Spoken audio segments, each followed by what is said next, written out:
Welcome to The Founder's Mind. On this episode, I have Haley Hoffman Smith. She is the Director of Community for Next Gen Summit and the founder of Her Big Idea Fund in partnership with Brown University. They award grants to women of all ages and backgrounds. In parallel to the fund, Haley published a book available on Amazon called Her Big Idea, diving into the gap in funding for women and how to get more women following their entrepreneurial aspirations. Listen in and learn what Haley has learned along the way and where she's hoping to nudge the future of entrepreneurship through her work.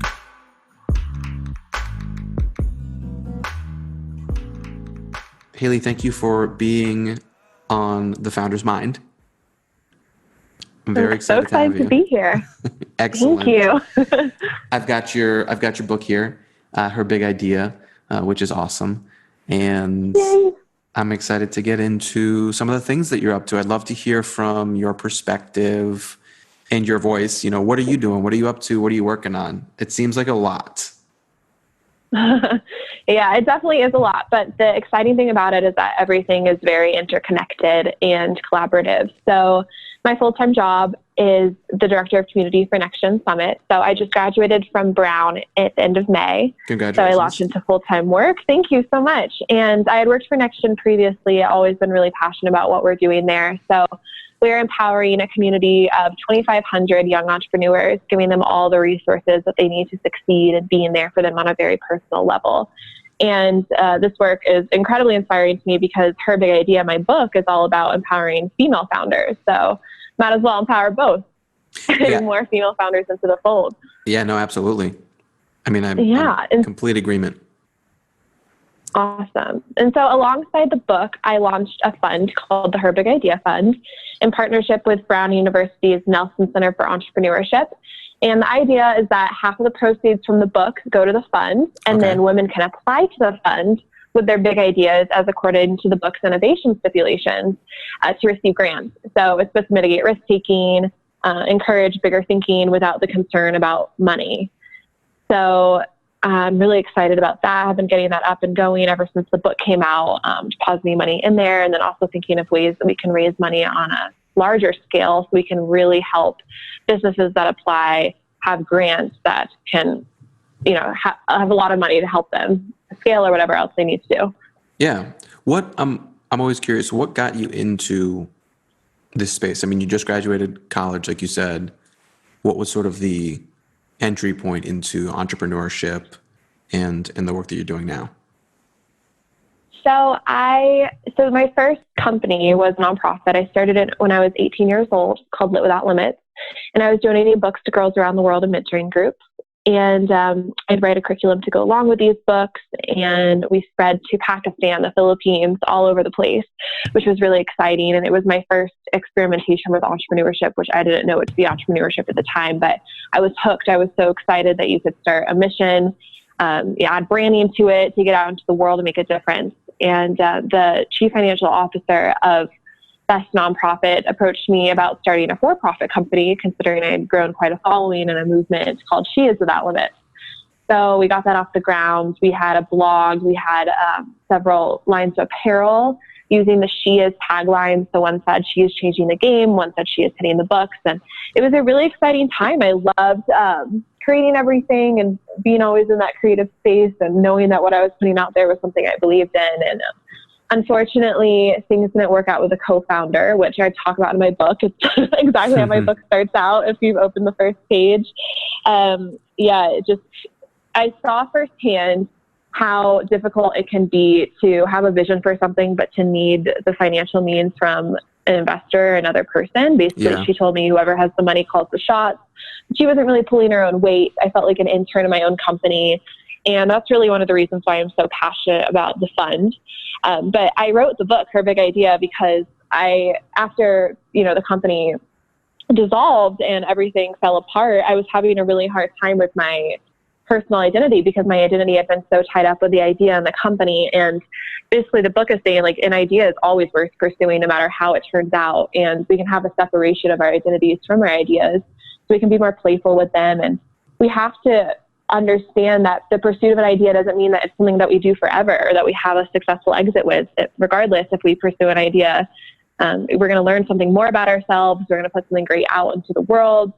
We'll learn more about business. We can do it better the next time, but really urging, if you have an idea, pursue it and, stop being so attached to the end goal and stop attaching it to your identity. You bring up two really, really awesome points that come up in conversations, at least with, my coaching work and just people that I meet, which is, what is your relationship to the work that you do from an identity standpoint, which you just mentioned. And I think it is really important to have that space, like you said. But we don't spend a lot of time talking about it. So I'm sure people will be excited to get into that in what you've written. And then the other point is this sort of flexibility, and things don't have to go on forever. I had this conversation with a guy in DC who does some consulting, and he was talking about how when companies are started, there's sort of this idea that they should exist forever and ever and ever and ever and ever and ever. Yeah. When sometimes there's sort of a finite timeline for how something is, like how functional something is. And we don't think about that a lot, which is interesting as well. So I'm glad you brought those up. And it's like the industry you created in, that's always changing. There's always going to be a new industry disruptor. So either you can spend the entire lifeline of your business trying to beat out the competitors and ride the waves of the industry, or you can, let your idea be your idea and ride that way for as long as it lasts. But I think in general, humans have this, it's hard for us to let go. When we're dating someone and we really love them, we're like, we are definitely getting married. And when you meet a best friend and you love them, you're like, we are best friends forever. And when you move to a new place and you love it, you're like, I'm living here forever. Like, you can't appreciate things for the temporary or as long as this lasts. And that makes it hard to see things objectively. So I thought I'd, be working on Choose Without Limits forever. And so because of that, I, didn't really speak up when things got rocky with my co-founder. And that was the ultimate mistake. I was like, no, everything will turn out fine. I am doing this forever. But if I saw it as something like, this could end at any time, and I had that disattachment from it, then it would have been easier to stand up for myself. And, maybe the company would still be running today, if so. Yeah, I think that's always, it's, hindsight is 20/20, right? So we can always sort of project backwards what could have happened. Definitely, which is a rabbit hole. We're always like, we could have, you never know how things could have turned out. We just know what we do from how it did turn out, and can apply that for next time. I would assume you can easily argue that had it not been rocky and challenging, you might not have a book. That's true. That's absolutely true. And I'm way more proud of this book than I am of that company. So we're on the up and up. Exactly. So that was the gift. Mm-hmm. I feel like you've already kind of talked about, a challenge that you've experienced with a co-founder, but I'm wondering if you could maybe elaborate a little bit more. How did you navigate that? What were sort of the things that came up that helped you move through it? So, So as I said at the beginning, at first I had a really hard time speaking my mind. I'm not a very confrontational person, and that's been hard in business for me to, say things how they are. Mm-hmm. So she basically was the one that instigated most of the conflict in terms of, sending me like a really rude email, which the email I quote in the book, like the first line was, "I think you're screwing me over," which is hilarious because she was screwing me over. Right. But I felt really alone through this time because at least like in my groups of friends, like nobody had been through this before. Like, at the time I was only 21 years old. And so I lead a lot on the Entrepreneurship Center at Brown, talked with mentors, talked with some attorneys who were willing to give me their time, which was amazing. Got a few of them to look over the operating agreement. So at least I got my bearings a little bit. Mm-hmm. I was treading this territory that I had no idea about. Like, I thought for a limited liability corporation that you could be held liable for, because just because she was saying I owed her all this money and I didn't know that I was protected, and, I could have given it over if I didn't have the support systems in place to be like, well, what type of company did you incorporate as, and what does your operating agreement look like? So, I just feel really grateful to the advisors, mentors, and attorneys who helped me navigate the process, to have the right language, to know when to reply to an email and when not to, and to protect myself. And throughout this whole process, and realizing how much I didn't know, that I thought I knew, or at least thought I knew how to navigate, I started an incubator at Brown for female founders called the We at Brown Incubator, Women's Entrepreneurship at Brown Incubator. And the number one part of the curriculum that I knew I needed over and above like branding or putting together a team was to have an attorney come in and talk about different ways to incorporate and knowing your rights, knowing how to protect yourself. And this is really dry material. Like when someone's up there talking about that and you're not really at the stage yet when you're incorporating, and you're just getting the information, like it's kind of a bore. You're like falling asleep during the meeting, but it's so critically important. And that's what I really drive. So I made sure to talk with the girls each time and say like, listen, the reason that I brought in this attorney is because like, this is what happened to me and this is what you have to look out for, and, equip yourself with the knowledge beforehand. That's really, I'm just listening, and I'm kind of, you can't see but I'm grinning because there's this theme in your story already about bringing in other perspectives and bringing in a community of people around you, or finding a community of people that have essentially been through the shit, right? And can help inform, the early stage decisions that you find yourself making as a founder, whether it's a small company or a massive company that's growing very quickly. Yeah, and that's critical because it's not an easy conversation. I took a class my last semester at Brown called Entrepreneurial Adversity, and it was the most real and honest class I've ever taken because, by then everyone had taken entrepreneurship classes and knew what it entailed, but to talk about periods of incredible strife and hardship during a company and how you navigate that, that's what people need to know. Mm-hmm. And they need to be aware that things are going to be hard when they go into a company, because you so often see the success stories and people don't often talk about the obstacles that were in their way. And so they think they have a $1 million idea and everything's going to be smooth sailing. And I think if we teach people to anticipate the bumps in the road, not like, it would basically like expect them because they're going to happen, and equip them with the tools to get through them, then entrepreneurship won't seem so scary and people will feel more courage in pursuing their ideas. I think that's a great point. And also, and just as you were talking, the distinction between, being a unicorn and being a solid business and failure, there are really big deltas in between those categories. There aren't 20 LeBron James. There's one of them, because of the talent and also the work that he put in. And it's the same with entrepreneurs. There aren't 20 Airbnbs. Right. There's one of them, because the majority of companies fail. And entrepreneurship has it's having this really interesting moment where it's seen as very sexy and, like this thing that will solve your financial problems. And everybody is calling themselves an entrepreneur. Yeah. Even if they haven't started a company. Yeah. Yeah. I have my fair share of landing pages out there. But, actually building a brand and a business and revenue, it takes a lot of work. Yeah. And people need to be reminded. Yeah. That's for sure. So, something I'm really trying to drive home is helping the people who wouldn't consider starting a company but have an idea that's really nagging at them to go for it and start it. That's really what I'm trying to drive home with my book. So what do you think with that idea, right? There's this there's this sex appeal that I think is a little misleading, right? And then there's the reality, which is not bad. It just takes a lot of work. Like anything good takes a lot of work. And this, this idea from your book and sort of the work that you're doing, which is, making it more attainable and saying, pursue that idea. Yeah, I think there's two types of people. One is the person who they aren't really creating anything, but they're calling themselves an entrepreneur, and that really kind of does the rest of us a bad rep. And then the person who, they are an entrepreneur true by trade, so they have an idea that they're pursuing. But I'm trying to appeal to the person who has an idea, but they don't see the value in themselves, or they don't feel the confidence in themselves to go ahead and bring it to life, even though they think about it all the time.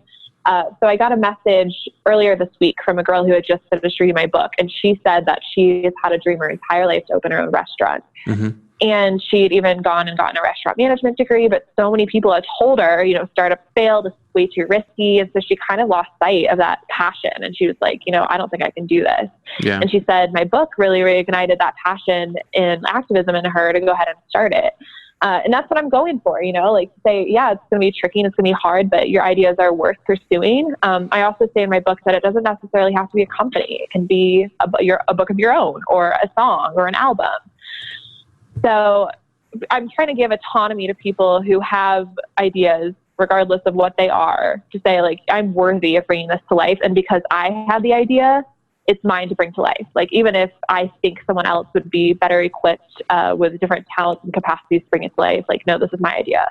And I deserve like the great adventure of bringing this to life. Yeah. Actualizing it. Mm-hmm. Ben Horowitz is famously quoted as saying, when he was the CEO of a company, he slept like a baby. He woke up every 2 hours and cried.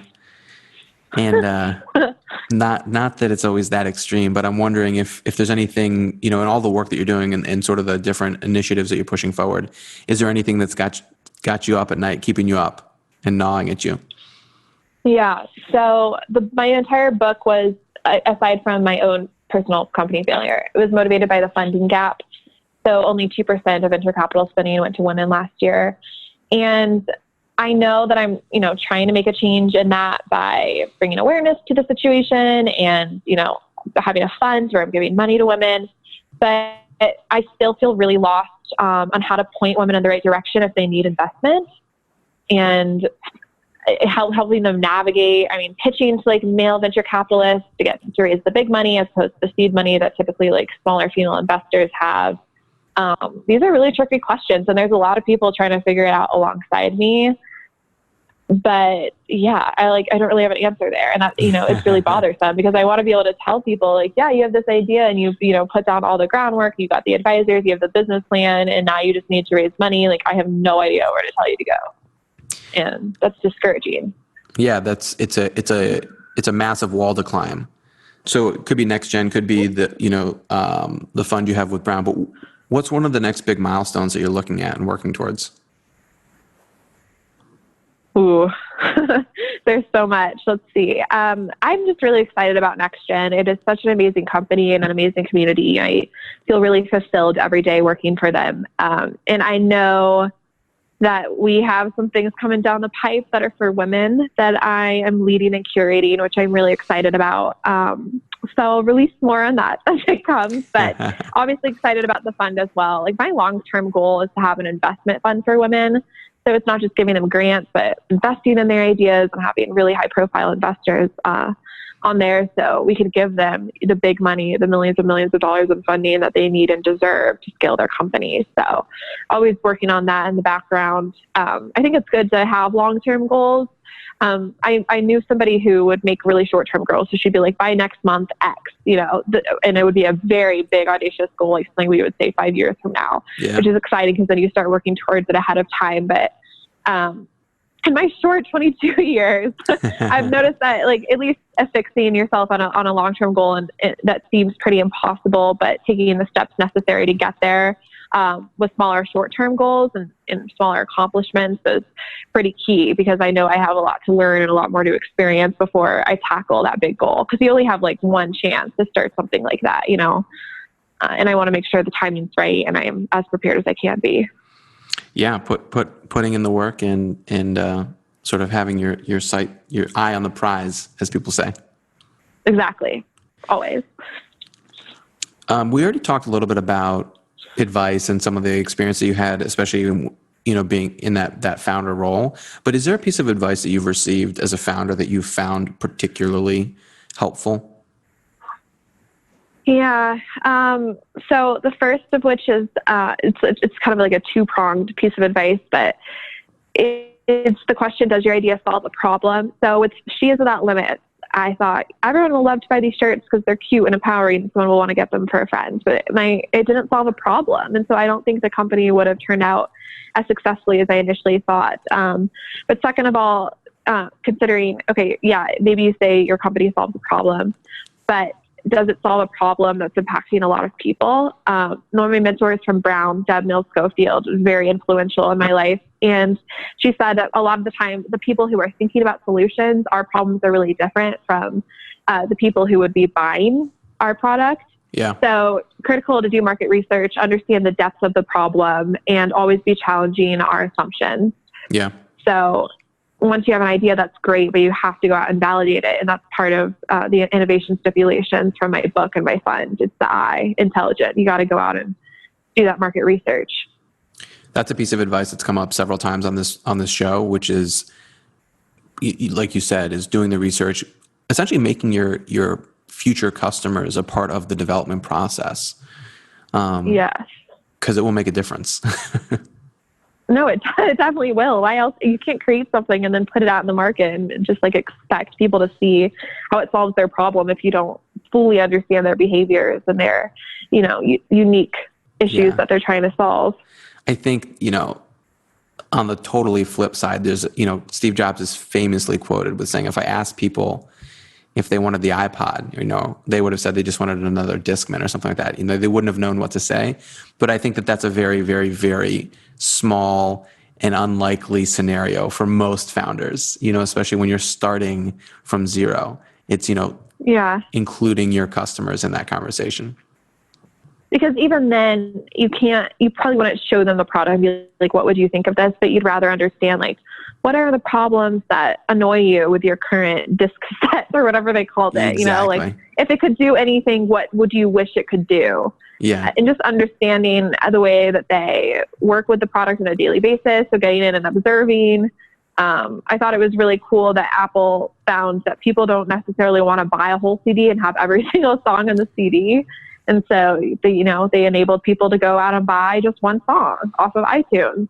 Yeah, I mean, and it I changed think that everything. was partly from, at least in the music and world. that was partly from observing. And I'm sure one person was like, oh, it's so annoying. I don't like any of the other songs in this album except for this one, but I had to pay $20 to buy the CD. So picking up on little things like that, Yeah, listening little closely. Complaints. There's in the coaching work that I do, one of the things that we talk about is in every complaint, there is a request. So when someone, that. especially like if you're a colleague is really in your ear, or even a co-founder, if someone's really complaining about something, usually somewhere in there's a request that they have that they're unable to articulate or don't feel comfortable articulating. No, that's a really good point. I love that. Who's a founder you admire and why? Jennifer Hyman, founder of Rent the Runway. I've already mentioned Rent the Runway just in this podcast, but in my book, oh my gosh, like every other chapter.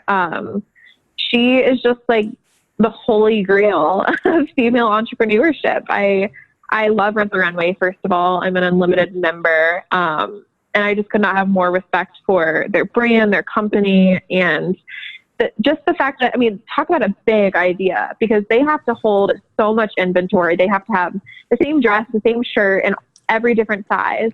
And they had to take on this huge investment and this huge undertaking before they even knew if it would sell. But they did the market research thing too. So basically they took some of these designer dresses to Harvard and they asked undergraduate female students to try them on. And they saw this girl who twirled in front of the mirror in the dress and she goes, "I feel hot." And they knew right then that was the magic, helping women feel confident and love what they're wearing. And as they're saying now, have a closet in the cloud. And that is a really unique problem for women that I don't know who else would have, been able to solve that or come up with that idea, because I don't know, personally, I always hate what I wear after I've already worn it once. So it's better to rent. And they've really just tapped into a perfect area of the market and have done a phenomenal job with it. And it's one of those companies that if it went out of business, it would severely hinder my life. That's always an interesting measure of a brand or a company, right? What is the impact if it were to disappear? I'd be devastated. What about you? Is there a company that if it disappeared, you would be Oh my goodness. upset? That's a good question. Flipping the script here. I know. I think that there are a lot of companies. Some are new and some are old. I worked at Apple for 7 years, so I have a very entrenched connection to the technology and how they develop their software and the experience. Obviously, they're the biggest company in the world at this point, but when you create something where you can forget that you're actually using a piece of technology. So when I use my laptop or my phone, I'm not reminded constantly that I'm using those devices. I get to just interact with the information and the experience, right? And I think if that disappeared, I would be even more frustrated with the technological situation in the world. So. Yeah. I think a lot of people would back you up on that and agree. Yeah. And I think a newer one, I love Airbnb. I love being able to be in a neighborhood. I love walking around cities and feeling like a local. And I think that would disrupt my travel experience in a pretty big way. I really like just finding like that spot. I always go on like Bon Appetit or Thrillist or Eater, and I look for like the hottest neighborhoods for to go out and eat. And then when I look for Airbnbs, I just pick Airbnbs in those neighborhoods. Oh, I love that. Yeah. You have like a whole system around it. Oh yeah. No, yeah. So that would be very disruptive to my life.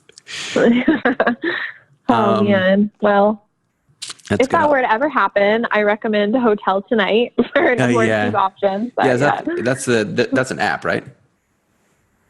I've seen it on. I actually just started looking into it, but I don't think it's just an app. I'm sure they have an app, but yeah. For sure. What's something you learned recently that blew your mind?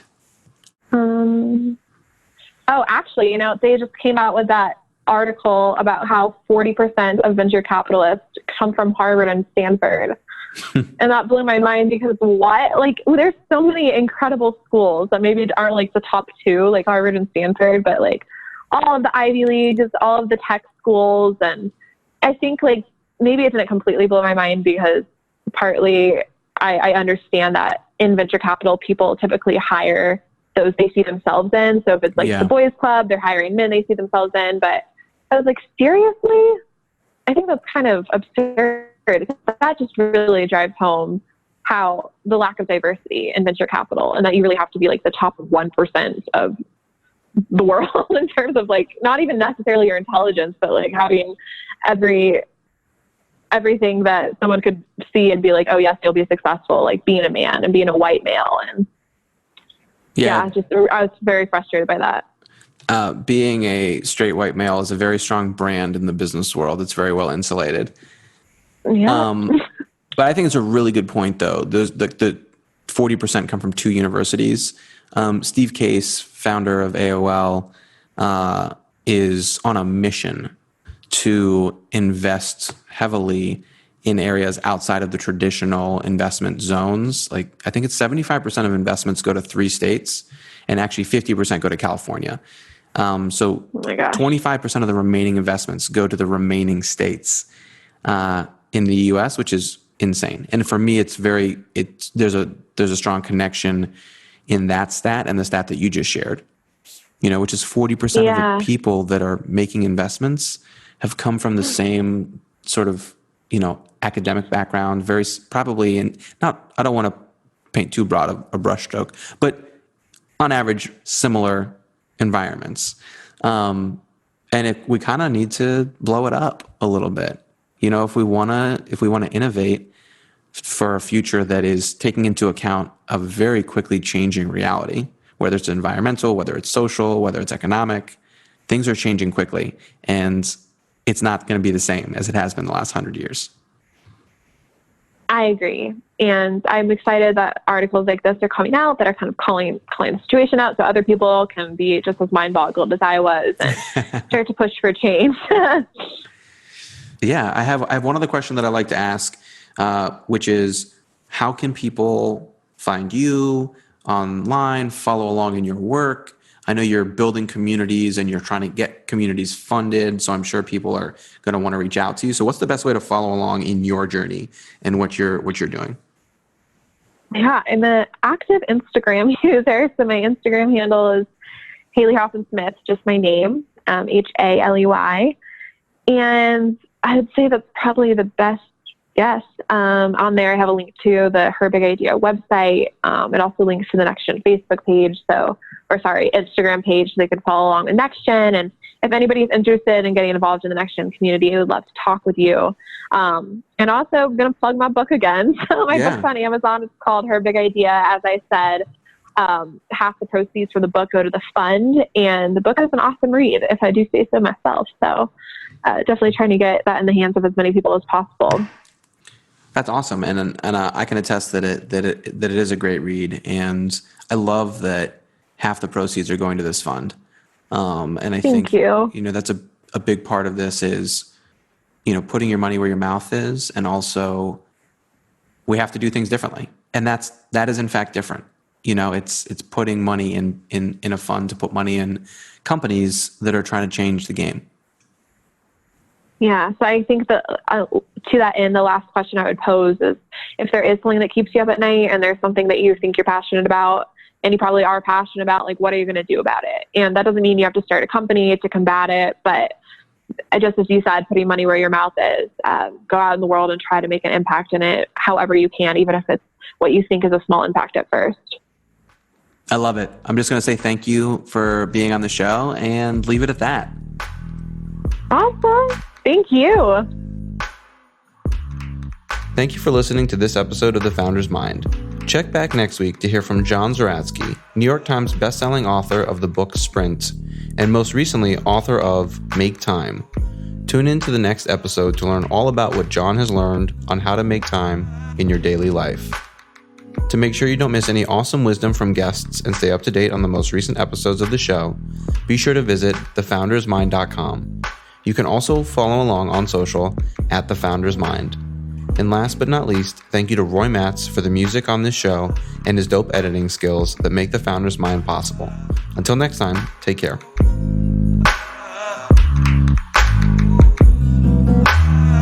In the world, going through all of this insanity, and try to bring new ideas, make them a reality. Illuminate in the thoughts, make it a priority to implement what you learn. What you get is what you be. In a world full of noise, hard to find that clarity to try to lead subtly, never full of vanity, and try to change something small or try to change humanity. Power forward through the dark, founder's mind is what you see.